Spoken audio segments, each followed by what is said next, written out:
Hello friends, welcome to EPG Pathshala. I am Dr. Anurekha Charivag, Assistant Professor, Department of Sociology, Savitribai Phule, Pune University. Today we are going to discuss the module titled The Middle Peasant Thesis and its limitations. This module is within the paper titled Agrarian Social Structure and Change. This paper is coordinated by Dr. Manish Thakur, IIM, Kolkata. In this module, we are going to have a synoptic view of the debate of the Middle Peasant Thesis. We are going to look into the writings of Hamza Alvi and Eric Wolf. Further, we will also look into how the middle peasant class is referred to as one of the most radical class within the whole agrarian social structure. Further, while focusing on the debate on this thesis, we will also look into the relationship to caste, ethnicity, political ideology, nationalism and so on. Further, it becomes very important for us to understand how within India the whole discourse of Green Revolution also has a very great impact on the way we understand Middle Peasant Thesis. The Middle Peasant Thesis and its limitations.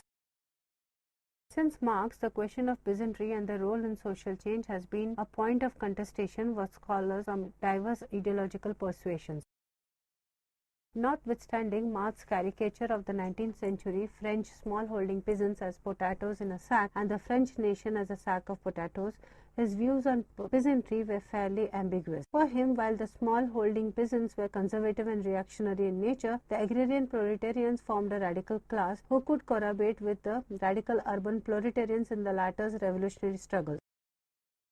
Similar views were expressed by Engels in his The Peasant Question in France and Germany. Moreover, both of them were concerned about the political role the landless peasantry could play in the proletarian revolution. A major impetus to the peasant question came with the works first of Lenin in 1899 in his seminal work The Development Capitalism in Russia, and then more substantially in his 1920 work Preliminary Draft Thesis on the Agrarian Question, and later on Mao Zedong 1926 and 1933 writings, namely Analysis of Classes in a Chinese Society and How to Differentiate the Classes in Rural Areas respectively. After periods of relative neglect, the works of these two activist intellectuals on peasantry were revisited by a few scholars of Marxist persuasion to understand social change in the third world countries. What role the various classes of peasants played became the point of concern, the most crucial of which was the role of the so-called middle peasants or Marxist potato in a sack played in the peasant struggle. Needless to say, there were clear disagreements between scholarly positions even when they followed similar ideological underpinnings. This debate became famous as the Middle Peasant Thesis. Beginning with the works of Lenin and Mao and their impact on Russian and Chinese revolutions respectively, this module will present a synoptic view of the debate on the peasant question. The works of both Lenin and Mao went beyond mere academic theorizing, as both of them were simultaneously writing for political actions in Russia and China respectively. Here, while Lenin in the classical Marxist concern were industrial proletarians took for granted the conflict between the bourgeois and the proletarians, his theorization also included peasantry for political action.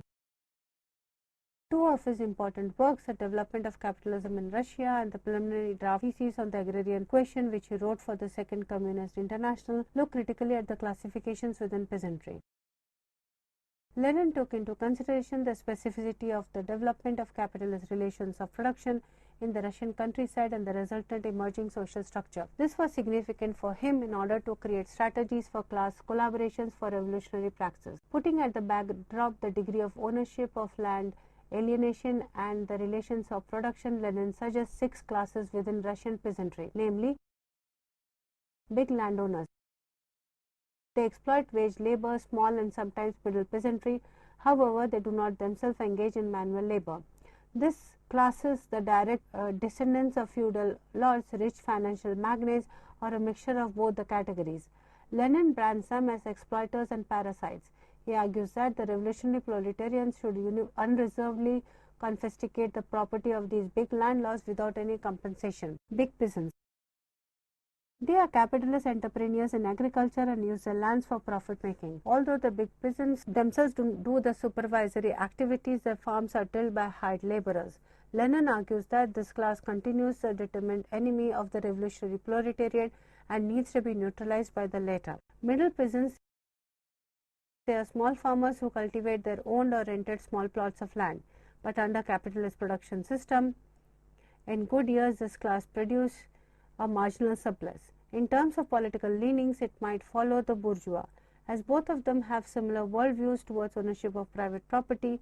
However, the middle peasants can be made a party to the proletariats if their specific disabilities like rent seeking by the landlords or mortgages are taken care of. Small peasantry. They are the small scale tillers who till their own rented plots of land for self consumption. They do not hire labor outside. They do not hire outside labor. However, this class is highly dependent on the big landowners for the use of commons in lieu of doing unpaid service at the latter's pace. Small peasantry along with classes E and F form the majority of population in Russia, and Lenin argues also the most exploited ones in the rural areas. So these three classes form the backbone of urban proletariat-led revolutions in the countryside. Semi-proletariats or peasants. They obtain their livelihood both by tilling tiny plots of land and working as wage laborers for big peasants and industrial enterprises. Although they might own some plots of land, they are not self-sufficient. Mostly the conditions are closer to that of agricultural proletariat. F. Agricultural proletariat. They are wage laborers who obtain their livelihood by working for big peasants of capitalist persuasion. Lenin emphasizes that organization of this class, independent of all other rural population, should be the main concern for the communist parties. The above classification of Lenin can be further condensed into two groups, namely that of exploiters consisting of A and B, and the exploited consisting of D, E and F, with the middle peasants staying uneasily in between. Notwithstanding the classificatory schema of Lenin on the role of peasantry in revolution, his thesis more or less provides a vanguard to the Communist Party in general and the urban industrial proletariat in particular. Following his above classification, Lenin provided a two-page, two-stage thesis on the peasant question. In stage 1, the big peasants, kulaks and capitalist farmers along with classes D, E and F would struggle against the big landowners to establish capitalism as a hegemonic mode of production. However, in stage 2, the exploited classes D, E and F would revolt against the kulaks for further socialization of the means of production. This would pave the path for a socialist mode of production. In this two-stage thesis, Lenin concerns towards leadership capabilities of the middle peasantry in revolution remains ambiguous. According to him, the middle peasantry could become a part of the revolutionary struggle if their property relations are not altered in a drastic way and the social position is not threatened with the proletariat revolution. However, he also considered the middle peasantry as a transitory category and argued that with further development of capitalist relations in the countryside, this class would most probably get merged with the exploited classes. The other major theorist of Marxist persuasion to theorize on the peasant question, Chinese leader Mao. Like Lenin, Mao's thesis on the peasantry came from a specific case study of China and its rural social structure. However, in the analysis of the classes in Chinese society, Mao discusses his broader schema in classifying the entire population of China into various categories to build wide-ranging coalitions between classes and to differentiate between what he considered real friends and real enemies of the revolution. Mao classified the peasantry into 5 groups, namely A. The landlords. They own land but do not engage in self-cultivation. Rather, they give their lands on rent and extract usurious rents from the peasants and tenants. They might also be engaged in money lending and industry and commerce. However, exploitation of other peasants for rent seeking forms a significant part of their income. Mao argues that even the members of the peasant society who help the landlords in exploitation of the peasants need to be considered as part of the landlord class. He classifies the Chinese warlords, officials, local tyrants and evil gentry as being part of this class. In China, this class had its own armed forces, the rich peasants. This group as a rule owns land, but some might own a part of the land and take in rent some others. Few rich peasants might not own all lands, but take on rent land for agriculture. They have better means of production, including availability of adequate liquid capital compared to other peasant classes. They might also engage in manual activities themselves, but mostly they rely on exploitation of hired labor to get the work done. Apart from farm activities, the rich peasants also engage in money lending, industry, commerce and management. They might also manage the village commons through which they control the lives of the other peasants. The middle peasants. They own land and sometimes take rent on land. All of them have a fair amount of farm implements. They derive their incomes wholly or mostly from their own labor. As a rule, neither they hire laborers nor get hired by others. However, they might get exploited by the rich peasants and landlords from whom the middle peasants obtain various types of loans. The poor peasant. D. Some of them own tiny plots of land for cultivation, while others do not own anything at all. They own a few farm implements and mostly they work as tenants on the other land and get exploited in the process. They have to do away with a large proportion of their produce as rent and loan payments to the landlords and rich peasants. Many a times they also hire themselves out for manual labor. E. The worker. This group, according to Mayo, which includes the farm laborers, are the most exploited in class in Chinese countryside. They own no land, or farm implements and earn their livelihood by working for others. In this two-stage process, two-peasant question, Lenin does not give much emphasis to the middle peasantry as a radical class. However, for Mayo, conditions in China were somewhat different. The development of capitalism in China was minimal and being a semi-colonial country had its own difficulties.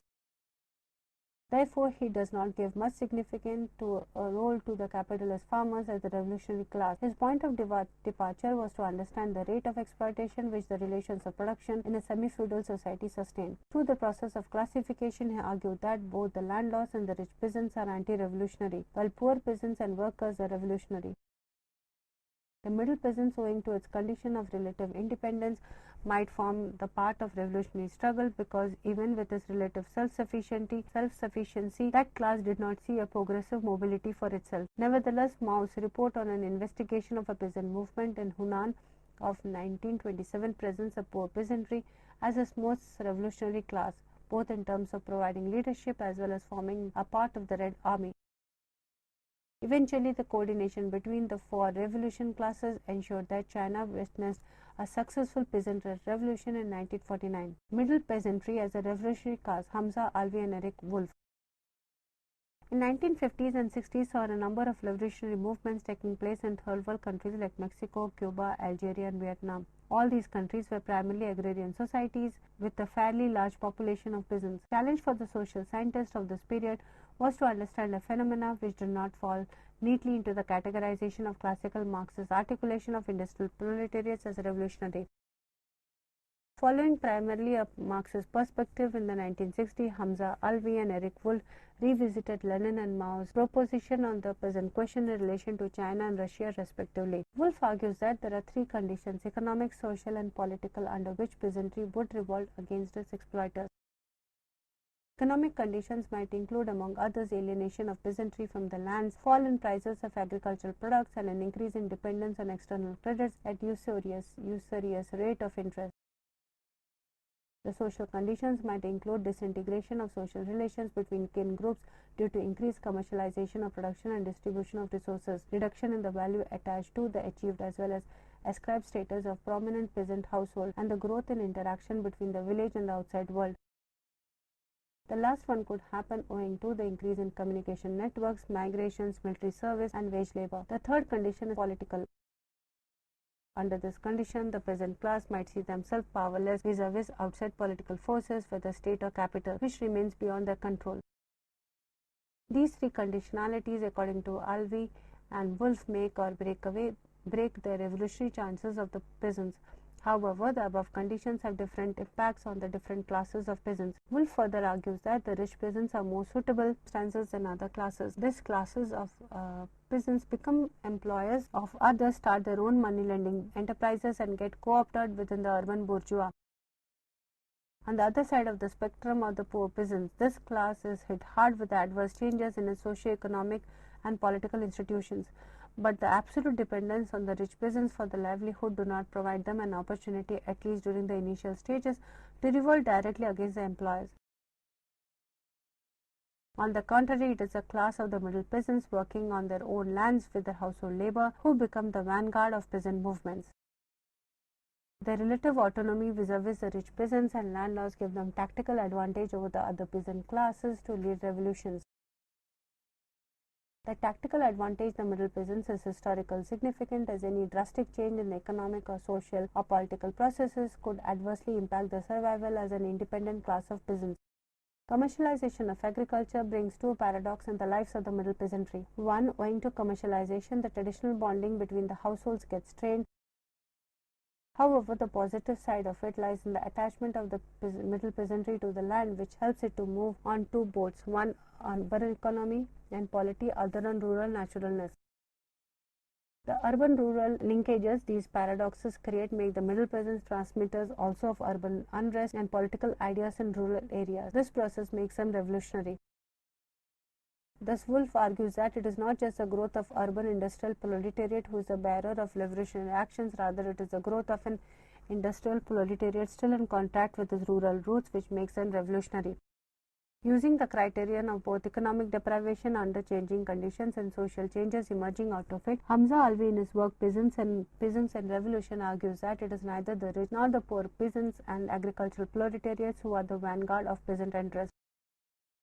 The reason behind the patron-client relationship, which not only binds the two groups into an exploitative relationship, but also because of this relationship provides a sense of security to the latter groups in the rural socio-political economic structure. He suggests that the vanguards are the independent, self-cultivating middle peasants, primarily owing to their independent status outside the landlord-rich peasant-poor peasant agricultural proletariat relationship.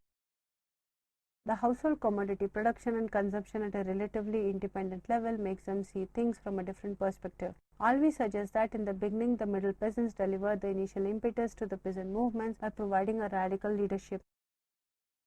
Once the ground is ready and the poor peasants and agricultural proletariats see gain for themselves in the struggle against the masters, they plunge into revolutionary action. Thus, according to Alvi, the was true of Russia under Lenin as well as China under Mao. Both Lenin and Mao galvanized the peasantry through their precise leadership. Nevertheless, he argues they were not instigators of these revolutions. The same was true of the Tibhaga and the Telangana movements in India. Meanwhile, it was Lenin's overemphasis on the rural bourgeois on one side and agrarian proletariat on the other which overshadowed radical leadership of the middle peasants. Similarly, Mao's emphasis on the revolutionary participation of the poor peasantry, Alvi claimed, was more to toe the official line of Stalin-controlled Communist International than presenting a realistic picture of the actual happenings in Chinese Revolution. Notwithstanding the confusions for Alvi, the class position of the middle peasantry betrays its revolutionary potential, as a complete communist revolution would take away their ownership over private property, to protect which the middle peasants jumped to revolts in the first place. So the middle peasants can never lead a revolution. Once the more exploited classes take active participation, the middle peasantry back out of the struggle.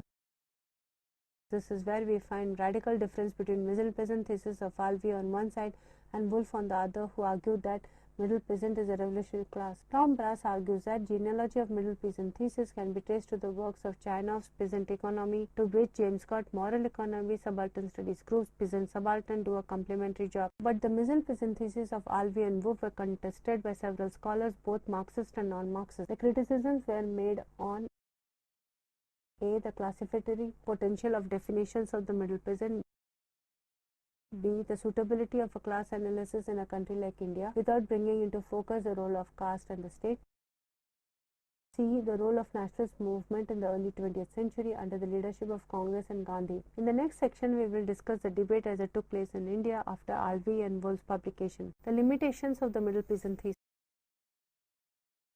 One of the earliest dissenters to the application of the middle peasant thesis in India was Barrington Moore, Jr.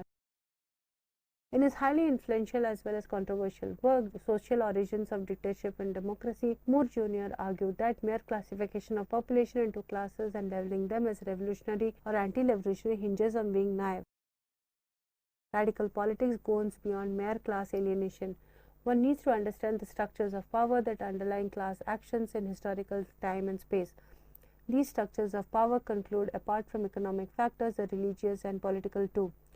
Thou Moore's Jr. ideas on Indian caste system as an hindrance to revolutionary upheaval by peasants was much critiqued by Indian scholars for being dogmatic. However, his method of bringing both economic and non-economic factors into analysis determined the debate on the radical role of the middle peasantry in India. Preceding more juniors' work on India, another American social scientist, Daniel Thorner, at the height of Green Revolution enthusiasm, classified peasantry in India into three classes: Malik, Kisan, and Masood. The Maliks could be absentee, rent-seeking landlords as well as capitalist farmers. The primary purpose was to maximize profit through market and non-market transactions. The Kisan, according to Thorner, could be of two types: one who owns the land and get adequate surplus for self-sufficiency; the second, smallholder peasants who might rent in land to make the ends meet. Third category of peasants, Thankons and Mazdoor, are loosely translated as workers. They could mean poor tenants, sharecroppers, landless laborers. These groups work on other people's land to earn a livelihood. The classification of Thorner was most or less accepted by other scholars with minor variations. For example, David Hardiman keeps the same categories as Thorner but divides the persons according to the plot of land owned. Lloyd and Susan Rudolph follows a non-Marxist approach and term the middle peasant as a bullock capitalist. These bullock capitalists, according to Rudolph, were not of the typical middle peasant of the colonial period who used to cultivate his farm with household labor and only for subsistence. These middle peasants were the product of the Green Revolution. This group tills its land using traditional bullock cart technology, and meanwhile they also use all the available resources of the Green Revolution technologies to get a surplus from the market. However, neither Thorner nor Hardiman nor Rudolph discuss the radical nature of peasant classes in their work. In post-colonial period, Lenenberg, using the case of Maratha peasants, argues that the radical nature of middle-class peasantry has changed to demand more of government schemes for them than any revolutionary activities as the middle peasant have changes. At a different ideological plane, taking Thorner's classification of peasant classes in India and using them to understand peasant movements in late colonial India, Dhanagre suggests that middle peasant thesis of Alvey and Wolff are essentially flawed at two levels. One, the middle peasants are neither independent nor self-sufficient in the present economic structure. That dependency on the village money lenders, landlords, and rich peasants for cash and crop loans make them equally dependent on these more powerful groups in the village than is acknowledged by both Alvey and Wolff. Second, the middle peasants constitute a heterogeneous mixture of peasant classes with large variation in the ownership and control over land as means of production. This heterogeneity makes the middle peasant much weaker in terms of class solidarity, as different groups within middle peasantry have different class interest and relationship at the level of inter and intra-class. However, unlike the middle peasant classes, both the rich peasants and poor peasants and agrarian proletariat have a more definite class position. Therefore, at the time of mobilization, their classes show a strong tendency toward clear class actions. Following Lenin's two-stage theory, Dhanagre argued that the Telangana movement in 1946-51, before India's independence, it was the rich peasants who, in alliance with the small peasants and agricultural laborers, fought against the Nizam of Hyderabad. But as soon as the struggle reached the second stage, in the post-independence stage, wherein more exploited groups began demanding active land distribution among all small peasants and agricultural laborers, the rich peasants turned against their former partners. With the help of Indian Army, the communist movement of the small peasants and agricultural laborers was suppressed with impunity. Therefore, it is not the middle peasant which led the path for radical insurrections in colonial India. Kathleen Gog, in a study on the peasant struggles in South India, also argues on similar lines of those of Dhanagre. These two scholars attempted to debunk the radicalism of middle peasant as suggested by radical class thesis of Alavi and Wolff by revisiting these movements as of Alavi to show the analytical discrepancy in the latter's argument. Jacques, after surveying the definitions of the middle peasants from Engels onwards, argues that on the scale of land ownership and relations of production, the middle peasantry forms a highly heterogeneous category. It would be rather difficult and futile to consider it as a class and expect it to engage in class struggles, as was being done by its proponents. In the Indian context, Jacques argued that one needs to understand the historical sociology of the period to understand peasant activities. For example, while the Bhaga movement in Bengal and poor peasants and landless laborers fought the landlords, it was not the case either in Telangana movement or in others. Agreed in substance with the conclusion of Gog and Dhanagre on Telangana movement. He has also looked into other peasant movements of the same period, namely the Gandhian Satyagraha at Champaran, Kheda, Bardoli. According to him, in all these movements, it was the rich peasants coming from dominant caste of the region who provided initial leadership for existing property relations were not suiting to their ambitions given the increasing commercialization of agriculture. He proposed the concept of dominant peasantry to understand Gandhian peasant movement. Dominant peasantry, according to him, refers to the oligarchy of rich and well-off peasants belonging to a respectable caste who hold either as owners or tenants of the bulk land rights in each village. Unlike other caste groups, the dominant peasant caste have wide-ranging leadership networks which become useful in peasant mobilization to advance their class interests. Therefore, following Jacques, we can say that it is not just the unchanging nature of traditional Indian peasantry which made them docile and not fit for revolution, as Barrington Moore Jr. argued. Instead, it was the nature of dominant coalitions in the countryside which controlled the growth and spread of peasant unrest to fit in its class interests. Subscribing to the dominant coalition thesis of Jacques, but making a distinction between the peasant movements of the colonial period with that of the post-colonial period, T.K. Woman presents a Weberian schema of class, status and party to understand peasant struggles in India.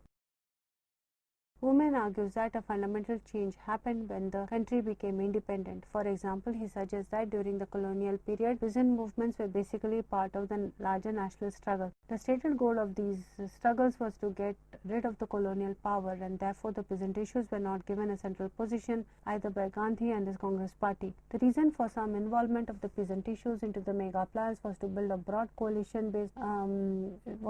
broad-based coalitions between peasants and urban intelligentsia.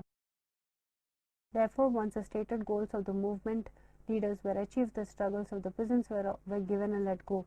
This change in the post-colonial period, as the common enemy in form of the colonial state, ceased to exist. Now the struggles between the various constituents of the Indian nation itself. Women opinions that agrarian movements in India are also caste and communal mobilizations with specific political ideologies underlying their approaches. Therefore, social scientists need to go beyond simple classification of peasants in terms of class in India, as this would provide an incomplete picture. Take into consideration his schema of an interlinked structure of caste and status and caste, the role of political parties that will lead to a particular type of mobilizations. Women presented a table for evaluation of peasant movement and the position of the middle peasants in it, which is represented in the following table. So, depending upon their caste position and the issues involved, the middle peasants in India might choose a radical or reformatory path for struggle. But this is not a law-like schema as Alvey and Wolf proposed.